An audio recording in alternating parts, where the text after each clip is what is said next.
Olha a fogueira que a tia fez em casa. Um rolo de papel higiênico. Você vai pegar 4 rolos de papel higiênico ou 3 e colar entre eles. Colou, ó.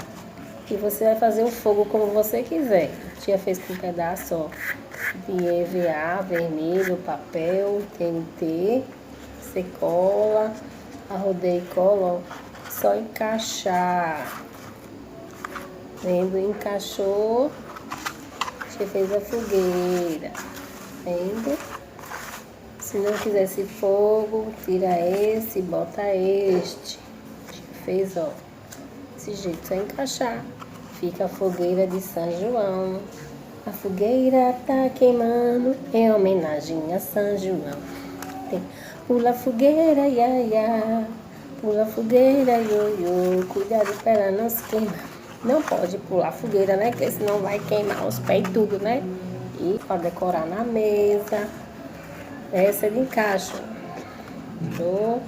Colocou esta.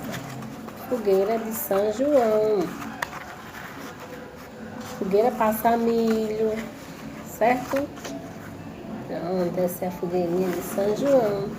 Fogueira tá queimando em homenagem a São João. Forró já começou. Essa é a fogueira. Beijo.